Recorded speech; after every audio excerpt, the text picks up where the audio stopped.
परमेश्वरलाई धन्यवाद होस्। ख्रिस्ट नाममा सम्पूर्ण देश विदेशमा छरिनुभएका पवित्र जनहरूलाई जयमसी तथा अभिवादन भन्न चाहन्छु, स्वागत गर्न चाहन्छु। म पास्टर पदम बराल आज तपाईँको बिचमा परमेश्वरको जीवित वचन लिएर आएको छु। आज वचनको शीर्षक छ सम्बन्धले सफलता अनि आत्मिकता र चाहिँ उद्देश्यमा पुर्याउँछ। हालेलुया।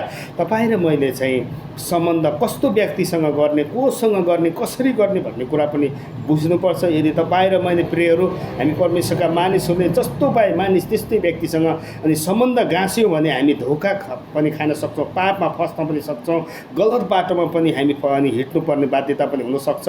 प्रियहरू म तपाईँलाई भन्न चाहन्छु है, विशेष गरेर भजन सङ्ग्रह 139 को अनि 1 देखि 6 पदमा हामीले हेऱ्यो भने त्यहाँ परमेश्वरको दास अनि दाउदले चाहिँ के भनेको छ भने, तपाईँले मेरो उठाइ बसाइ हिँडाइ मेरो सुताइ, म जहाँ पनि जान्छु मेरो चारैतर्फ तपाईँ हुनुहुन्छ, तपाईँलाई सबै कुरा थाहा हुन्छ, मेरो ऊर्ज जीवनमा कुनै कुरा आउनुभन्दा अगाडि तपाईँलाई सबै कुरा थाहा हुन्छ भनेर त्यहाँ परमेश्वरको भयमा जिएका थिए र कस्तो परमेश्वरसँग सम्बन्धमा एकदम नजिक भएका थिए। साथमा आएर उहाँले के भन्नुभएको छ, तपाईँको आत्मादेखि म कहाँ टाढा जान सक्छु र तपाईँको आत्मा बिना म कहाँ बाँच्न सक्छु र है तपाईँसँग नजिक नभएर म कहाँ सन्तुष्टि हुन सक्छु र भन्नुभएको छ।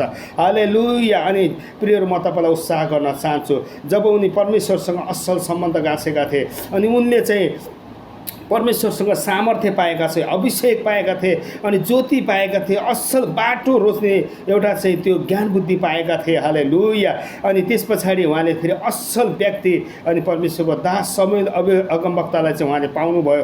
अनि समुएल अगमवक्तालाई पाउँदाखेरि अनि उहाँको जीवनमा चाहिँ अझ उहाँले अभिषेक गर्ने मौका पाउनुभयो। हालेलुया। जब उनले चाहिँ त्यो भेडा गौठालाबाट परमेश्वरले उहाँलाई चाहिँ राजदरबारसम्म ल्याउनु भयो, राजदरबारको सिंहासनमा राख्नुभयो। हालेलुया। त्यति बेलासम्म असल सम्बन्ध परमेश्वरसँग थियो, परमेश्वरका मानिसहरूसँग थियो। जब उनी कौसीमा बसेर चाहिँ घुमिरहेका थिए अनि हुत्ती हिरिया अनि आफ्नै सेनापतिको श्रीमती नाङ्गो अवस्थामा नुहाइरहेको देख्दा उनी व्यभिचारमा फस्न अनि त्यस्तो बाध्यता भयो र उनका मानिसहरूलाई उनले भने तिमीलाई गएर लिएर आऊ, तर उनका मानिसहरूले उनलाई चाहिँ सम्झाएका छैनन्, तपाईँले यस्तो गर्नु हुँदैन, तपाईँ परमेश्वरको पवित्र जन हुनुहुन्छ, तपाईँले पाप गर्नु हुँदैन, यो परमेश्वरको दृष्टिमा गलत हो भनेनन्।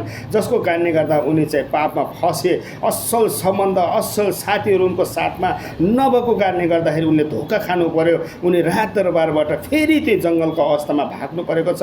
प्रियहरू म तपाईँलाई भन्न चाहन्छु, आजदेखि तपाईँ र हामी चाहिँ परमेश्वरका अभिषेक दासमाहरूसँग सम्बन्ध गाँसौँ, परमेश्वरका मानिसहरूसँग सम्बन्ध गाँसौँ, परमेश्वरको इच्छामा हिँड्ने मानिसहरूसँग सम्बन्ध गाँसौँ, परमेश्वरसँग सम्बन्ध गाँसौँ र हाम्रो आत्मिक जीवनलाई हामीले उद्देश्यमा पुर्याउँ, परमेश्वरको अनन्त जीवनको हामी भागीदारी हौँ।